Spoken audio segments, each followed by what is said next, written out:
Hello. Today we are looking at form. Form is a lot like shape, but it's usually used to refer to three-dimensional kinds of shapes.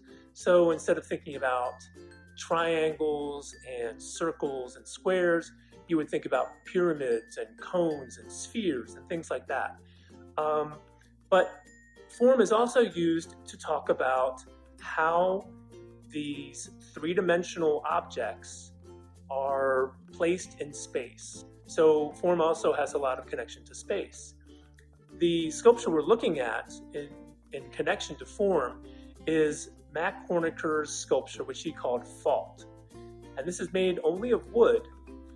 One of the things that Mac wanted to do when creating a sculpture like this is to think about the way in which he was going to shape his forms and create different textures of forms so that we would be able to understand what we were looking at, because it's only wood, but when you really look at the texture of those blobs that are in the middle of the sculpture, they genuinely look like rocks. And he's done that by creating a great texture that makes them look more like boulders.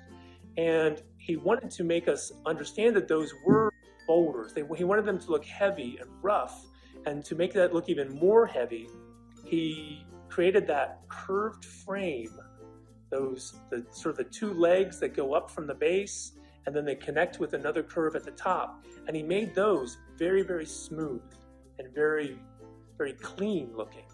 And so that difference in the way those line-like forms and the boulder-like forms, that the difference that each of them has, that helps make a really interesting sculpture. And it makes the boulder forms look like at any moment they could fall out of place, or that the slender frame around them might just give way. And to add to that, at the top corners, he has other wood forms that seem like they've been, like they're holding the whole thing together, almost like a twist tie around a bag of bread. And that adds another little element of what we would think of as tension, like what is holding all of this together. He's put this really interesting array of forms together, but it's this tension and the difference in the textures that makes the sculpture really interesting.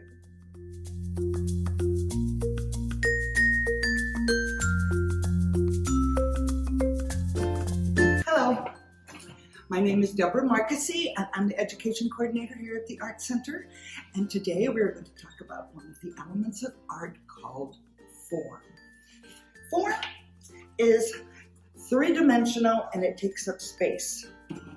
The materials we're going to use today are minimal. Really, all you're going to need is a scissors and different types of cardboard. It doesn't matter if you want to use boxes from something that was shipped to your home, old mat board, which is pretty fun stuff, and even cereal boxes or cracker boxes. I have chosen a cereal box, and I cut it in half, and I glued the sides together so it makes it a little bit stronger, but it's still easy to cut, and there's lots of color on both sides. And you're just going to take your scissors and you can just cut random shapes on your cardboard. There's no right or wrong way to do this. Any way you do it is fine. Now, we're going to want to build a sculpture with these shapes. And the way we do that without using glue or tape or any kind of adhesive is we have to make slots in the cardboard.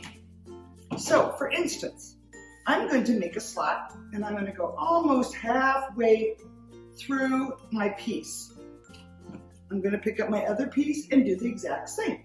Almost halfway through, and I'm going to join these pieces together through the slots, and there you have it. It's going to continue to grow taller and taller.